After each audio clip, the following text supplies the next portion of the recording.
فلا وربك لا يؤمنون حتى يحكموك فيما شجر بينهم ثم لا يجدوا في أنفسهم حرجا مما قضيت ويسلموا تسليما.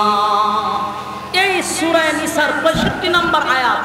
রাসূল যখন সিদ্ধান্ত নিল উমরকে হত্যা করা হবে, হত্যার বদলে আল্লাহ তখন আয়াত নাজিল করে বলেন, হে রাসূল, আপনার রবের কসম, উমর কোনো অন্যায় করে নাই।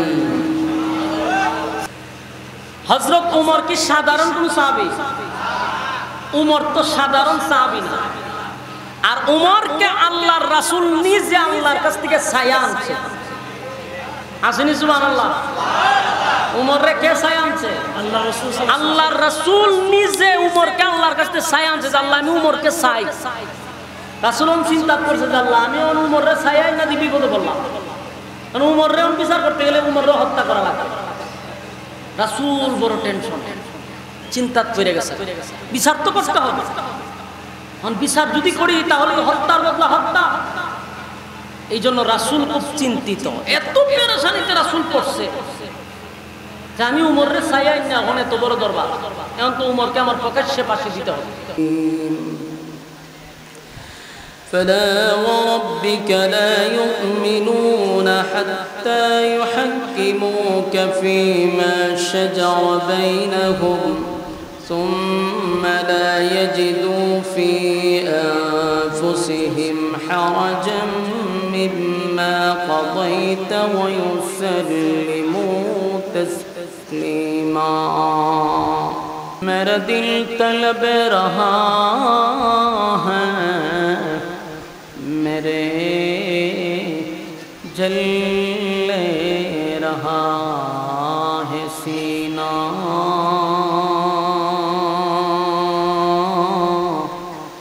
ये दवा वही मिलेंगी, मुझे ले चलो मदीना. ज़िक्र बतेल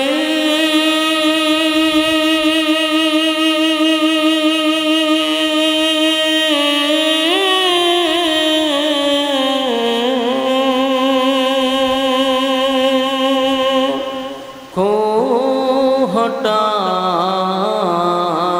दे दिल से रब, ज़िक्र में तेरे लगा दे रोज शाब ला इलाहा इल्लाल्लाह. একটা ঘটনারে কেন্দ্র কইরা আল্লাহ এই আয়াতটা নাজিল করছে একটা সমাধান দেওয়ার জন্য। একটা ঘটনা ঘটছে, এই ঘটনারে কেন্দ্র করেই আল্লাহ আয়াতটা নাজিল করছে।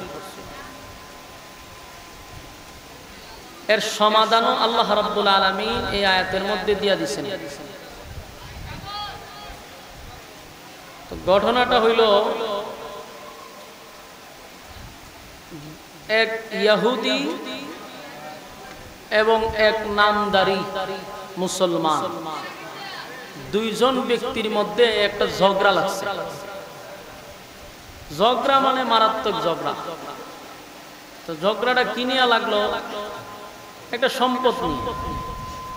ধরুন একটা এক্সাম্পল, একটা মোবাইল এক্সাম্পল দিতেছে, ওই সময় তো মোবাইল ছিল। মনে করেন ইহুদি ব্যক্তি বলতেছে যে জিনিসটা আমার, নামদারি মুসলমান যে ব্যক্তিটা সে বলতেছে যে না এটা আমার। এই নিয়ে দুইজনের মধ্যে দ্বন্দ্ব।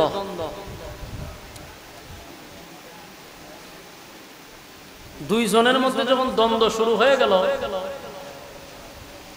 ইহুদি কয় আমার, নামদারি মুসলমান কয় এটা আমার। আমার আমার বললে কি দরবার শেষ হইব নি?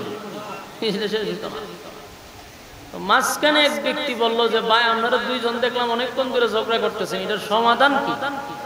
বলে ভাই মালটা তো আমার। এই লোকে না এটা আমার। তখন শেষে দুইজনের মধ্যে একজনের সমাধান দিল যে একটা কাজ করো, তোমরা দুইজন সারাদিন আমার করলে এটার সমাধান হতো না। ঝগড়া করতে পারবা কিন্তু শেষ হবে না, বরং তোমরা বিচার নিয়ে যে কোনো একজন বিচারকের কাছে যাও, বিচারক যে রায় দিবে এটাই মাইনা নাও। তো নামদারি মুসলমান ব্যক্তিটা ইয়াহুদিরে বলল যে বিচার যদি আমরা দিতে হয় তাহলে এই বিচার লইয়া যাব রাসূল আরবি সাল্লাল্লাহু আলাইহি সাল্লামের কাছে। তখনকার বিচারক কে? রাসূল আরবি সাল্লাল্লাহু আলাইহি সাল্লাম, উনি বিচারক, দেশের রাষ্ট্রনায়ক। তো নামদারি মুসলমান ভাবলো যে যেহেতু আমি মুসলমান, বিচারও করবেন আমাদের মুসলমান, আমাদের নবী করবে বিচার, এখানে সন্দেহ হওয়ার কিছু নাই, চলো আমরা নবীর কাছে যাব। আল্লাহর রাসূল যে রায় দেয় এটাই মেনে নিই। ইহুদি ব্যক্তি বলল যে অসুবিধা নাই, তোমার যেখানে মনে চায় এখানে বিচার লইয়া যাও, তবে তুমি নবীর কথা বলছো এতে আমি খুশি হয়েছি, যদিও আমি মুমিন না, আমি একজন বেঈমান ইহুদি, কিন্তু আমার এটা ইয়াকিন আর বিশ্বাস যে মুসলমানের বিচারটা হয় সঠিক। দুই ব্যক্তির ঝগড়ার পরে বিচারক বাচ্চা নিল রাসূলের, খুব সুন্দর বিচার লইয়া গেছে রাসূলের দরবারে। বিচার লইয়া গিয়ে বলছে হুজুর মালটা তো আমার। ইহুদি কয় হুজুর মাল আমার। নামদারি মুসলমান ব্যক্তি কয় না হুজুর মালটা তো আমার। তখন বলুন তো দেখি রাসূলের বিচার আর আমরা বাংলাদেশের শেখ হাসিনার বিচার কি একরকম? শেখ হাসিনার বিচার দেখছি দর্শন করছে একজনে, মিডিয়ার সামনে দাঁড় করাইছে আরেকটারে। আমি একবারে দর্শকের ছবি দিকে আমার আশিটা আছে। মহিলার বক্তব্য হইল, মেয়ের বক্তব্য হইল, জোর পূর্বক তারে দইরা দর্শন করছে। পরের দিন মিডিয়ার সামনে যারা খাড়া করছে এটা পূর্ব চিনা না পশ্চিম চিনা, এটা দুই ফাও দিয়া বালা করে খাড়াইতে পারে না, এর কয় দর্শক, দর্শনকারী, মানে মোটামুটি একটা বুঝ দিয়া দিছে। তাহলে দর্শন করে এক ব্যক্তি, বিচার করে রাস্তার প্রতিবন্ধীদেরকে। রাসূলের বিচার আর শেখ হাসিনার বিচার কি একরকম? আল্লাহর রাসূল বললেন ঠিক আছে, জিনিস একটা, দাবি হইল দুইজনের, তাহলে এটার একটা তদন্ত হওয়া দরকার। এই তদন্তের লাগি আবার মনে করেন এসপি হারুন রে পাঠাইতো না, আমরা মাশাআল্লাহ এসপি হারুনের তদন্ত দেখছেন নি? তো রাসূল সাল্লাল্লাহু আলাইহি সাল্লাম বলল যে জিনিস একটা, দাবি দুইজনের, তদন্ত না নিয়ে তোর এটা চূড়ান্ত সিদ্ধান্ত নেওয়া যেত না। তুমি আমার দলের এই কারণে যে তোমার প্রতি রায় দিয়ে দিব, এটা ইসলামের বিচার এরকমটা না। রাসূল তদন্ত নিছে, তদন্ত নিয়ে দেখে আসলে জিনিসটা ইহুদি ব্যক্তির, মুসলমানের না। বলুন তদন্ত নিয়ে মালটা কার পাইছে? ইহুদি ব্যক্তির মাল, এটা আসলে ওই নামদারি মুসলমানের না। রাসূল রায় দিল যে আমি যতটুকু তদন্ত নিলাম একদম 100% এই মালটা হইল ইহুদির, তাই বিচারের রায় গেছে ইহুদির পক্ষে। মাল পাইল কে? ইহুদি। বিচার পাইছে ইহুদি, বাস মাল লইয়া যাইতেছে। রাস্তার মধ্যে এই নামদারি মুসলমান ইহুদিরা আবার আটকাইছে। আটকায় কারণ আমি বিচার মানি না, নাউজুবিল্লাহ কি বাড়ি দিয়া কইবে বিচার মানি না, যে কইছে বিচারটা করছে কেডা? রাসূল বিচার করছে। হ্যাঁ নিজের দাবি করে মুসলমান, হ্যাঁ কয় বিচার আমি মানি না।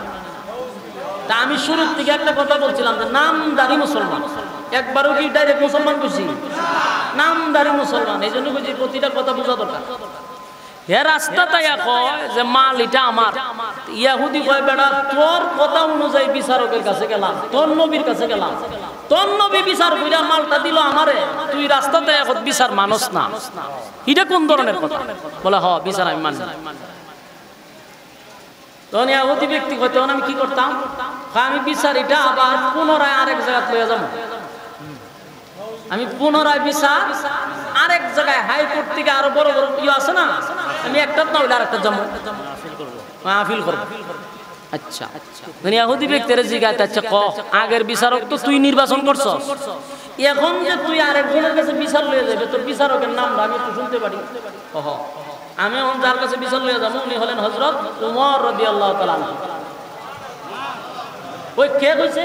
নামদারি মুসলমান আবার বিচারক। সে নিজেই নির্বাচিত করছে, উমরের কাছে বিচার লয়ে যায়। ইহুদি ব্যক্তির কথা হইল যে মাল যেহেতু এটা আমার, তা আমি ইহুদি হইলেও আমার মুসলমানের প্রতি বিশ্বাস আছে, আর বিচারটা হয় সঠিক বিচার। মুসলমানের বিচার সঠিক বিচার। আমরা দেশে অনেক সময় এখন মনে করে অনেক সংখ্যালঘু যারা আছে, হিন্দুরা, বিভিন্ন ইহুদি খ্রিস্টান যারা বাংলাদেশে বসবাস করে, এরা মনে মনে ধারণা যে হুজুরা যদি ক্ষমতা তাই আমাদের অবস্থা কি। অথচ তাদের বোঝা দরকার যে আলেম ওলামারা যদি ইসলামী শাসন যদি বাংলাদেশে কায়েম হয়, সবচেয়ে বেশি নিরাপদে তারা থাকবে, এটা তাদের বোঝা দরকার। আমি প্রায় সময় এক দোকানে বাজারাত করি আমাদের এলাকায়, হিন্দু লোক, তা আমারে কইতেছে দাদা এখন তো আমরা সরকার গেছে। আমি কই কি আপনারা সরকারই আছি? করে তো আপনারা বালা করে জানা। আমি কই এটা তো জানি, কত এখন আমরা একটু দেখি কে রাখি। আমি বলি অতদিন আমরা দেখছে কেন? আপনারা যে বাংলাদেশে থাকি এখন আপনারা সংখ্যা লঘু, আমি তো এই 15 বছর 16 বছর অ্যানালাইজ করে দেখলাম যে বাংলাদেশে যদি সংখ্যা লঘু থাকে তাহলে আলেম ওলামাদের চেয়ে সংখ্যা লঘু আর কেউ নাই, ঠিক নেই? এই মর্মে আমি ফেসবুকে একটা লেখা দিছিলাম যে যারা সংখ্যালঘু বলে, এই 16 বছরের ভিতরে কোন সংখ্যালঘুকে আইনাগর থেকে বাইরেতে দেখছি না, কোন সনাতন ধর্মের লোককে জেলখানার থেকে বাইরেতে দেখলাম না। কিন্তু 16 বছরে হাজার হাজার আলেমকে ফাঁসি দেওয়া হয়েছে এবং আয়নাগর থেকে বাইর করা হয়েছে। বাংলাদেশের সংখ্যালঘু কারা, বিষয়টা তো বোঝা দরকার। আমি তাদের উদ্দেশ্যে বলবো, যদি ইসলাম ক্ষমতায় আসে তাহলে সর্বদলীয় এবং বাংলাদেশের যত ধর্মীয় এখানে বসবাস করে যে কোনো ধর্মের হোক, সবচেয়ে বেশি নিরাপদ হবে যদি বাংলাদেশে ইসলামী হুকুমত কায়েম হয়। মানে ইসলাম আমাদেরকে শিক্ষা দিচ্ছে। আপনারা দেখছেন যখন চতুর্দিক দিয়া এই স্বৈরাচারী সরকারের লোকেরাই মন্দির ভাঙছে, হেরাই মন্দির ভাঙ্গা চাইছিল আমাদের উপরে অপবাদ দেওয়া, কিন্তু আমাদের মাদ্রাসার ছাত্ররা রাত জায়গা জায়গা মন্দির পাহারা দিচ্ছে। আর আমাদের সনাতন ধর্মের ভাইয়েরা ওই বর্ডারের পারে গিয়া এরা ওই আর বাপের কাছে গিয়া খান দেয় যে আমরা বাঁচান, আমরা মারতেছে, আমরা অত্যাচার করতেছে। এই যে কান্নাকাটি তোমরা করলা, তোমরা মন্দির সন্দির ভেঙে লাইতেছে, তোমরা মানুষের কাছে কান্নাকাটি করে শোনাইছো মিডিয়ারে। তো এখন যে তোমরা দাদা বাবুরা পানি দিয়া মন্দির ডুবাই লাইলো, এখন কান্দো না করে। এই যে রাতের আধারে পানি ছাড়ছে, অসংখ্য মন্দির তো পানির তলে, তখন বর্ডারের কিনারে গিয়ে কান্দোস না করে। সুখে থাকলে বলে বুতে কিনা। হ্যাঁ, বাংলাদেশে হিন্দুরা জামায়ানা হালতে আছে, এত সুখ সহ্য হয় না, বুতে কিলাইতেছে। তো সম্মানিত সুধী, ইহুদি ব্যক্তির ধারণাটা হইল যে বিচার যেই করুক, আমার বিশ্বাস আর ইয়াকিন হলো মুসলমানের বিচারটা হয় সঠিক। তেনে এখন ত্রিজা খানো যেখানে যাব, নামদারি মুসলমান ব্যক্তি কয় বিচার পছন্দ হয়েছে না, আমি পুনরায় বিচার লইয়া আবার উমরের কাছে যাব। দুই ব্যক্তি গেছে উমরের কাছে, খলিফাতুল মুসলিমিন উমর, নরম না গরম, এক জায়গা মতে গেছে। উমর রাদিয়াল্লাহু তাআলার কাছে গিয়া কইতেছে, হুজুর আমরা একটা বিচার লই আইছি, আপনি এটা সমাধান দিলে আমরা মেনে নিব। উমর রাদিয়াল্লাহু তাআলা কইছে ঠিক আছে, তোমরা সমস্যাটা কি বলো। এর মধ্যে ইহুদি ব্যক্তি কয়, হুজুর দাঁড়ান, আমরা একটা কথা আছে। বলে তোমার কি কথা? বলে এই বিচার আপনার কাছে আসার আগে আপনার নবী মুহাম্মদুর রাসূলুল্লাহ সাল্লাল্লাহু আলাইহি সাল্লামের কাছে বিচার লইয়া যাওয়া হইছে, আপনার নবী রায় দিছে, মালটা আমার, বিচারের রায় আমার প্রতি আসছে, কিন্তু আপনারা মুসলমান ব্যক্তির আপনার নবীর বিচার মানে না। কার কাছে কইছে বুঝুন না আপনারা? হযরত খলিফাতুল মুসলিমিন উমর নামদারি মুসলমান ব্যক্তিরে জিগাইলো, ঘটনা কি সত্য রে? জি সত্য। তার মানে এই বিচার আগে রাসূলের কাছে গেছে? বলে জি। রায় দিছে কারে? বলে হেরে। তো তুই আমার কাছে আইছিস কেরে? বলে না, আপনার বিচারটা আমার দরকার। বলে ঠিক আছে, জায়গা মতো আইছিস, তো তোরা দুইজনই কেন খারো, আমি একটু গর্তি গাই। হজরের ভিতরে ঢুকছে, দুইটা একটা খোলা তরবারি হাতে নিছে, হাতে নিয়ে দরজার সামনে দুই ব্যক্তির মাঝখানে দাঁড়াইছে, দাঁড়ায়া বলছে রাসূল আরবি সাল্লাল্লাহু আলাইহি সাল্লাম, বিচার করার পরে যার পছন্দ হয় না পুনরায় বিচার নিয়ে আমি উমরের কাছে আসছে সমাধানের জন্য। আমি উমরের রায় হলো তার বডির থেকে মাথা আলাদা করে দেওয়া। একটা সেট মারছে, একটা ডাইরেক্ট বডির থেকে মাথা উড়াই দিছে। এই হলো উমরের বিচার। আপনারা আমার কথা বুঝে? এর রাসূলের বিচার পছন্দ হয়েছে, আইসি উমরের কাছে। তো উমরে কয় আমার বিচার হলো তোর বডির থেকে মাথা আলাদা করে দেওয়া। আলাদা করে দিছে, এক সেট মারছে, জাগাত শেষ। তো ঘটনা শেষ না? না, শেষ না, তো খালি শুরু হয়েছে। ঘটনা কি হয়েছে? খালি শুরু হয়েছে। আপনারা শোনার ধৈর্য আসেনি, আপনারা লক্ষণ খুব খারাপ দেখতেছি। লড়াচড়া বকর সকর ভাল লাগতেছে না? মনোযোগ দিয়ে শুনেন। হযরত উমর কিন্তু বিচারের রায় দিছে কিভাবে? বডির থেকে কল্লা আলাদা করে নিছে।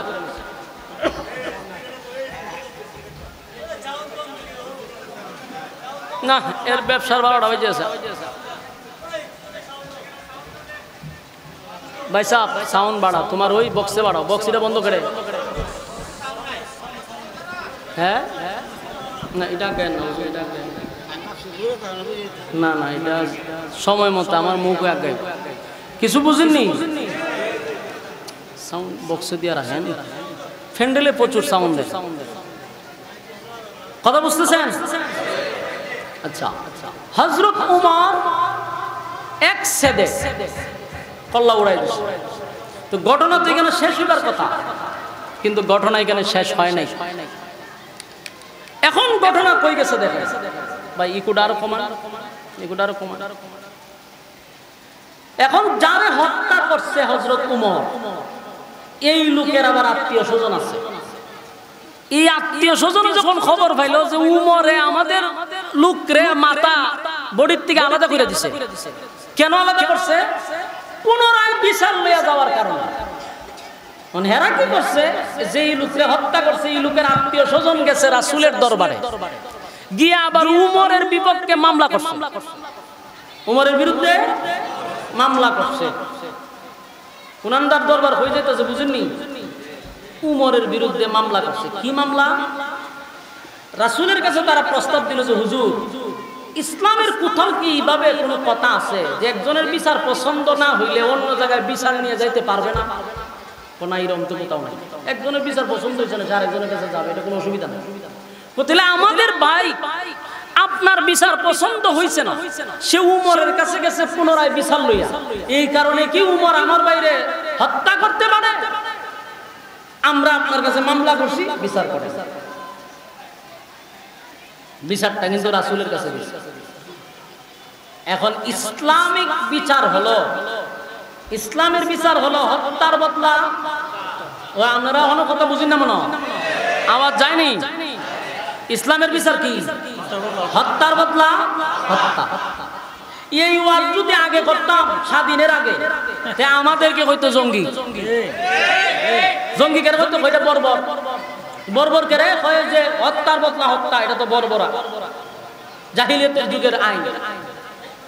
ইসলামিক আইন যদি বাংলাদেশে চলতো, আল্লাহর কসম বাংলাদেশের দর্শন, হত্যা এগুলা হইতো না। এত আপনারা যে ইসলামিক আইন মানলেন না, আপনারা মন গড়া আইন বাস্তবায়ন করলেন, এতে কি খুন খারাপি বন্ধ করতেছে? কুত্তা বিলার রক্তের দাম আছে, মানুষের রক্তের কোনো দাম নাই। মানুষের রক্তের দাম আছিল 17-18 বছর,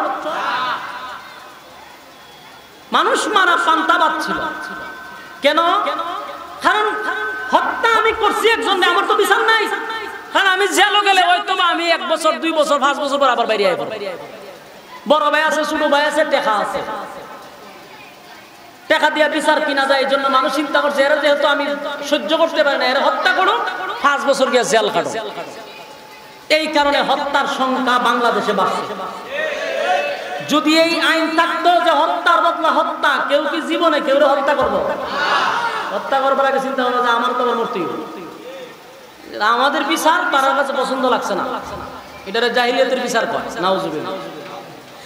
দর্শন যেই পরিমাণ বাংলাদেশে দর্শন হইছে, 4 বছরের শিশু থেকে নিয়ে 80 বছরের বৃদ্ধা পর্যন্ত বাংলাদেশের জানোয়ারের কাছ থেকে রেহাই পায় নাই। প্রতিদিন পত্রিকা খুললে খালি দর্শন দর্শন দর্শন। কেন? সঠিক বিচার হয় নাই বাংলার জমিনে। দর্শন করছে একটা, দৈরা নিছে আরেকটা। যারা দর্শন করছে এটা দলের লোক, মান সম্মান লয়ে টানাটানি, তাই একটা প্রতিবন্ধীর রাস্তাতে আইনা টাইনা কয় হে দর্শন, হে দর্শন। হে কয় দর্শন শব্দ কি বুঝতেছিলি না? কি তামসা দেখায়া গেছে, কি নাটক করে গেছে বাংলাদেশটার মধ্যে। সম্মানিত সুধী, এখন ইসলামের বিচার হইল হত্যার বদলা হত্যা। এখন উমরের নামে যে বিচার দায়ের করছে রাসূলের দরবার, এই বিচারের রায় হইল হত্যার বদলা। চিন্তা করছেন কই গেছে বিচার? আল্লাহর রাসূল বিচার করবে, রাসূল নিজেই পেরেশানির মধ্যে পড়ে গেছে। রাসূল এত চিন্তিত হইছে, কারণ উমর তো সাধারণ কোন সাহাবী না। হযরত উমর কি সাধারণ কোন সাহাবী? উমর তো সাধারণ সাহাবী না। আর উমরকে আল্লাহর রাসূল নিজে আল্লাহর কাছ থেকে ছায়া আনছে। আসেনি সুবহানাল্লাহ? উমরে কে ছায়া আনছে? আল্লাহর রাসূল নিজে উমরকে আল্লাহর কাছ থেকে ছায়া আনছে। আল্লাহ আমি উমরকে চাই।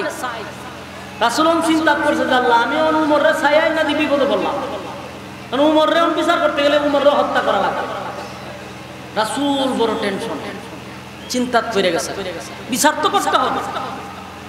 বিচার যদি করি তাহলে হত্যার বদলা হত্যা। এই জন্য রাসূল খুব চিন্তিত, এত পেরেশানিতে রাসূল পড়ছে যে আমি উমরে ছায়াই না, এখন এত বড় দরবার, এখন তো উমরকে আমার প্রকাশ্যে পাশে দিতে হবে। রাসূল যখন এরকম চিন্তিত, তখন আল্লাহ রাব্বুল আলামিন আমার তেলাওয়াতকৃত আয়াতটা এই মর্মে নাযিল করছে। ঘটনা বুঝছেন নি? আমি যে আয়াত আপনাদের সামনে তেলাওয়াত করছি, এটা কোন ঘটনারে কেন্দ্র করে নাযিল হইছে? এই ঘটনারে কেন্দ্র করে আল্লাহ নাযিল করছে। রাসূল যখন চিন্তিত, আল্লাহ রাব্বুল আলামিন তখন আমার তেলাওয়াতকৃত আয়াত আল্লাহ নাযিল করে। সূরা নিসা এই 65 নম্বর আয়াত আল্লাহ নাযিল করছে। কেন? রাসূল চিন্তিত উমরে কিভাবে ফাঁসি দিবে, এবং ফাঁসির জন্য রাসূল সিদ্ধান্ত নিয়ে নিছে। ঠিক আল্লাহ তখন আয়াত নাযিল কইরা উমরের পক্ষে আল্লাহ নিজে উকিল হয়ে দাঁড়াইছে। উকিল কে? আল্লাহ নিজে উকিল হইছে। কার পক্ষে? উমরের পক্ষে।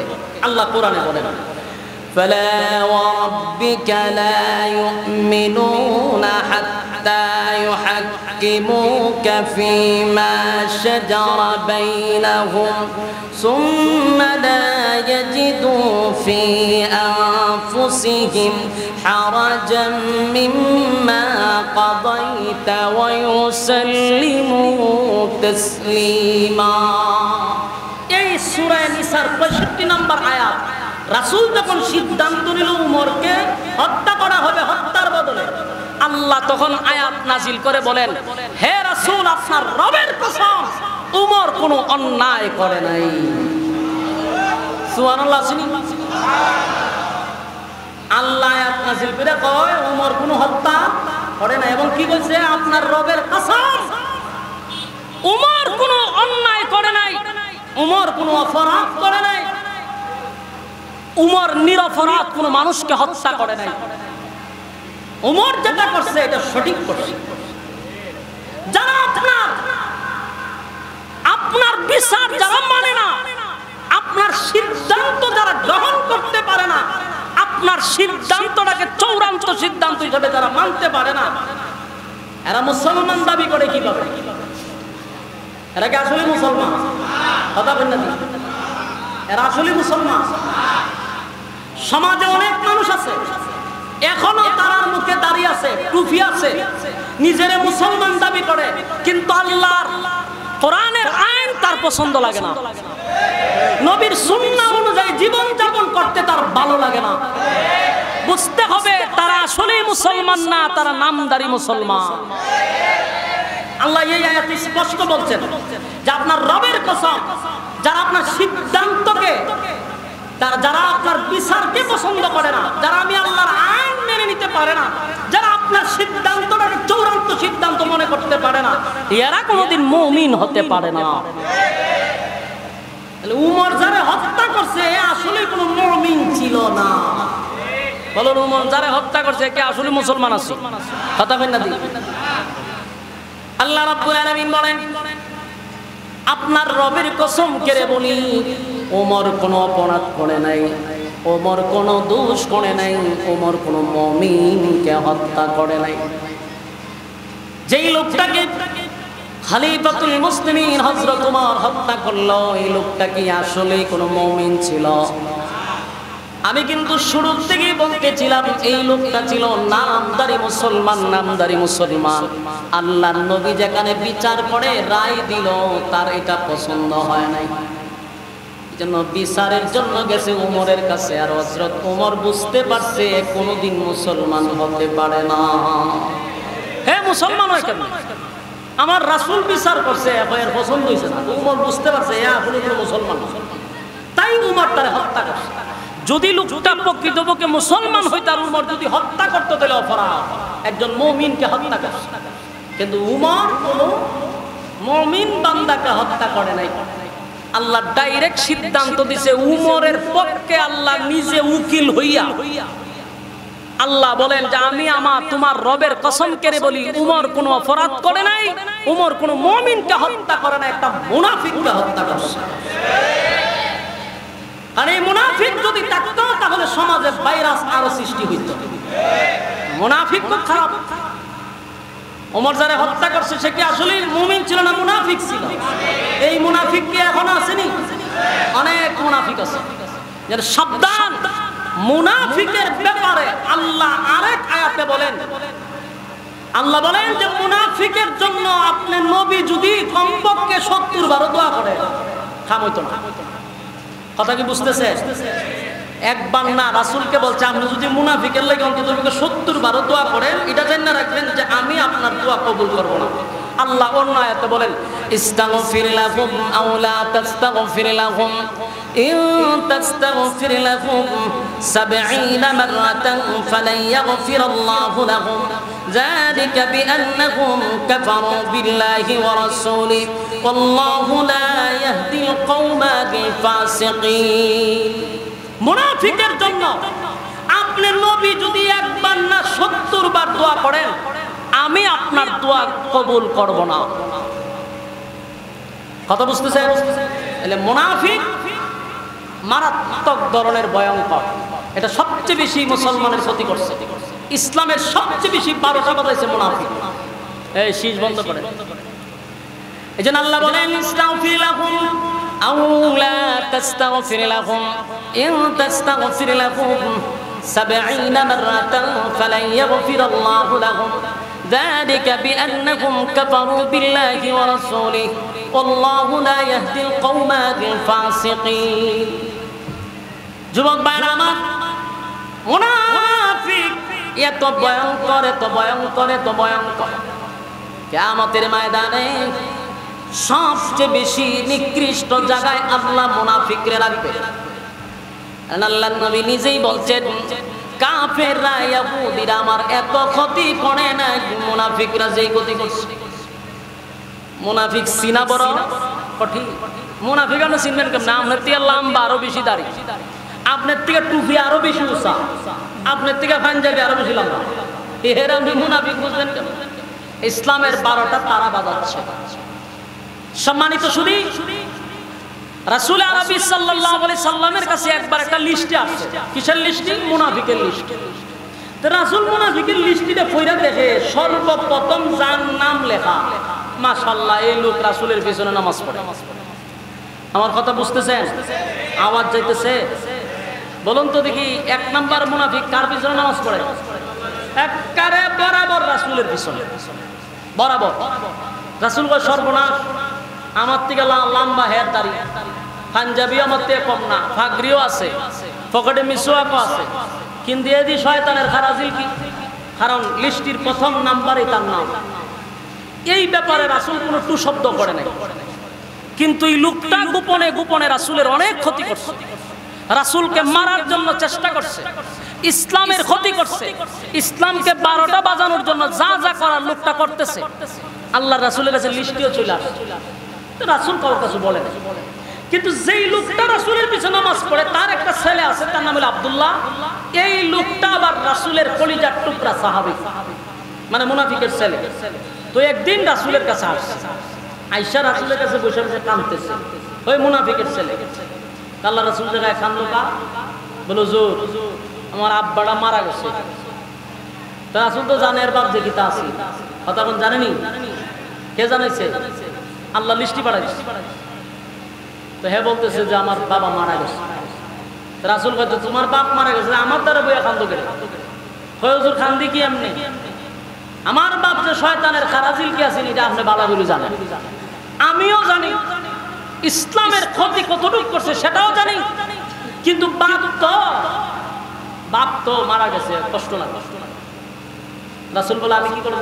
বলে হুজুর আমার দিলটা সাক্ষী দেয় আমার বাপ তো জাহান্নামে যাবে, কিন্তু আপনি নবী যদি আমার বাপের জানাজাটা পড়ে দিলাইতেন তাহলে আমার দিলটারে শান্তি দিতাম যে আপনি পড়াইছেন জানাজা, নিশ্চিত আমার বাপকে আল্লাহ মাফ করে দিবেন। সুবহানাল্লাহ। রাসূল তো দয়ার সাগর, মায়া দয়া বেশি। রাসূল বলছে ঠিক আছে, যদি আমি জানাজা পড়াইলে তোমার আব্বারে আল্লাহ মাফ করে দেয় আমার অসুবিধা কি? জানাজা পড়াবো, যাও। যেই কইছে পড়াবো একটা সেকেন্ড দাঁড়াইছেন, একটা দৌড় মারছে। সাহাবীরা জিগাই লোকটা দৌড়ে, কারণ উনি তো সাহাবী, ভালো করে জানে যদি দাঁড়ায়া থাকি আর জিবরাইল আয়াত নাজিল করে বলে হুজুর জানাজা পড়ায়েন না, আমি সব হারাবো। এই জন্য রাসূলের কাছে দাঁড়াইছে, দৌড় মারছে। আব্দুল্লাহ গোটা মদিনার অলিতে গলিতে গিয়া মানুষের কাছে প্রচার করে দিল যে আমার আব্বা যে মারা গেছে, আমার আব্বার জানাজা কিন্তু আমার নবী পড়াবে। পাবলিসিটি করছে, চতুর্দিক দিয়ে পাবলিসিটি করা শুরু করলাম। মদিনার আনাচে কানাচে, শহরে বন্দরে, গ্রামে গঞ্জে সব জায়গায় প্রচার করে দিল আমার আব্বার জানাজা কিন্তু আমার নবী পড়াবে। যে শুনে সেই আতঙ্কে, যে শুনে সেই অবাক হয়ে যায়। এত বড় একটা লিস্টির প্রথম নাম্বারে যার নাম, তা মুনাফিকের সর্বপ্রথম যার নাম, এত বড় ইসলামের দুশমনের জানাজা নবী কেমনে পড়া, এটাই তো আশ্চর্যের ব্যাপার। সাহাবায়ে কেরাম শুনে আশ্চর্য হয়ে গেছে। যে শুনে সেই মাথায় হাত দিয়া বলে না, হতে পারে না, এত বড় ইসলামের শত্রুর জানাজা আমার নবী পড়াইতে পারে না। এটা কিভাবে মাইনা নেই? এটা কি সম্ভব?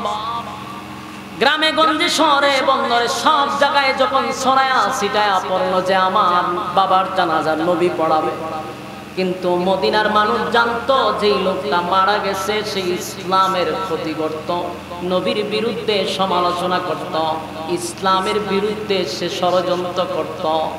সাহাবায়ে কেরাম জানতো। আব্দুল্লাহ যখন বলল আমার বাবার জানাজা নবী পড়াবে, সব সাহাবীরা আশ্চর্য হয়ে গেল। এমনি তো জানাজায় কেউ যাইতো না, যখন শুনছেন নবী জানাজা পড়াবে কেউ কি আর ঘরে থাকতো? খবর পৌঁছে গেল মুনাফিকের কানে। 1000 মুনাফিক ছিল, 1000 মুনাফিকের কান পর্যন্ত খবর পৌঁছে গেছে যে আমাদের নেতার জানাজা আব্দুল্লাহ পুত্র মুহাম্মদ পড়াবে। মুনাফিকরা আশ্চর্য হয়ে গেল। যেই লোকটা ছিল আমাদের নেতা, আমাদের লিডার, যার নেতৃত্বে ইসলামের ক্ষতি করলাম, যার নেতৃত্বে ইসলামের 12টা বাজাইলাম, এই লোক মারা গেল আর জানাজা পড়াবে আব্দুল্লাহর পুত্র মুহাম্মদ। এটা কেমনে হয়? চলো আমরা একটু জানাজাটা দেখে আসি। স্মরণ রাখবেন, জানাজা পড়তে যায় না, দেখতে যায়। 1000 মুনাফিক জানাজা দেখার জন্য তারা প্রস্তুতি নিল। আর অন্যদিকে মুসলমানরা নবী জানাজা পড়াবে এই কথা শুই না পাগল হয়ে গেল। আর ভিতরে একটাই প্রশ্ন, কেমনে রে আমার নবী এই মুনাফিকের জানাজা পড়াবে? দলে দলে দলে দলে গ্রামে গঞ্জে সব জায়গা থেকে মানুষের আনাগোনা, জানাজার মাঠে মানুষের এত সমাগম হয়েছে, চতুর্দিক দিয়া মানুষের আনাগোনা।